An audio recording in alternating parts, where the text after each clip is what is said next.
पीछे जब किला बस्ती को तोड़ने के लिए प्रशासन पूरी तरह से तैयार था, उसी वक्त हम लोगों ने उस वक्त स्टे लिया। और आप देखे होंगे कि पूरा प्रशासन, फिरका परस्त, ये पूरी ताकत से लगे थे कि किला बस्ती को तोड़ दिया जाए। मगर हाईकोर्ट ने उस वक्त राहत दी थी, स्टे दिया था, जो मुसलसल बरकरार है। पीछे कई तारीख पड़ी मगर मैटर बोर्ड पर नहीं आया। आज रेवती देवरे मैडम और दादा साहेब पाटिल के बेंच पे मैटर 32 नंबर पे था। मैटर आया और उस पर बहस भी हुई। आज नया रिप्लाई तहसीलदार विशाल सोनवने ने फाइल किया। उस रिप्लाई के जवाब के लिए हमारे सीनियर काउंसिल MP वसी सर ने 2 हफ्ते का टाइम लिया, जिसे कोर्ट ने मंजूर किया। और अब उस रिप्लाई पर अभी मैंने भी पढ़ा।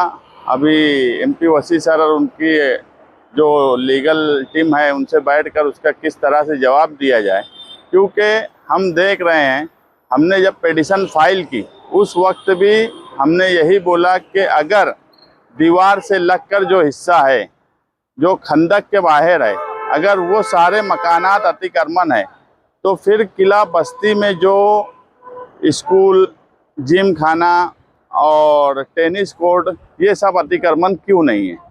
अगर रहने वाले लोग जिनको सालों से रह रहे हैं, आज 50 साल के ऊपर के अरसे से, अगर वो किले के बाहर हैं और अतिक्रमण है, जिस GR के हवाले से 2025 का प्रशासन एक्शन लेने की बात करता है, उसने अभी तक स्कूल को कोई नोटिस नहीं दिया। और आज के रिप्लाई में वो कहीं ना कहीं स्कूल को बचाने की कोशिश करते हुए दिखे कि 1961 में स्कूल को एजुकेशन डिपार्टमेंट की तरफ से स्कूल के लिए दिया गया, उसको कलेक्टर ने मंजूर किया, इसलिए वहाँ पर स्कूल है। ये सारी बातें बोली गई, जबकि हमने हमारे पिटीशन में उस वक्त भी लिखा था कि 1971 में भी एक जगह कलेक्टर ने बेचा। अगर किले के अंदर स्कूल दी जा सकती है तो फिर किले के बाहर रहने वालों को वहीं पर उनको खरीदी क्यों नहीं दी जा सकती?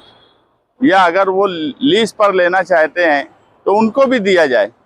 इस तरह की बात हम कोशिश करेंगे, हमारे वकील को बोलें और वो अपना रिप्लाई फाइल करें। 2 हफ्ते के बाद उसकी डेट पड़ेगी। मगर ये जो पूरा मामला किला झोपड़पट्टी का था, ये ऐसे वक्त में जिस तरीके से हमने कोशिश की थी, क्योंकि मालेगांव शहर में मुसलसल फिरका परस्तों की जद में है। हर मामले को आप देखेंगे, जिस 2025 जनवरी के GR की बात बोली जाती है, आसपास भी कई किले हैं, ज़मीनी किले हैं, दूसरे कई किले हैं, मगर एक्शन सिर्फ मालेगांव शहर में ही क्यों लिया जा रहा है? ये पार्ट कोर्ट का नहीं है, मगर सोचने का है कि मालेगांव शहर को ही बार बार टारगेट किया जाता और उसको बचाने के लिए सरकार में कोई नुमाइंदा नहीं है।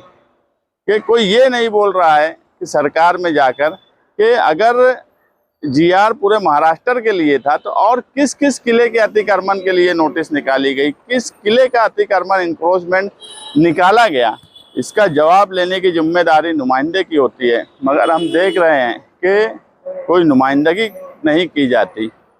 आज जिस GR पर मालेगांव को टारगेट किया जाता, उस GR के हवाले से दूसरे किसी शहर को टारगेट नहीं किया जाता। मगर ये सवाल कोई पूछने वाला नहीं है। हमें उम्मीद है हाईकोर्ट से कि हाईकोर्ट से हमें इंसाफ मिलेगा और हम पूरी कोशिश कर रहे हैं कि किले के रहने वाली जो बस्ती है उसे किसी भी तरीके से हाईकोर्ट से इंसाफ मिले।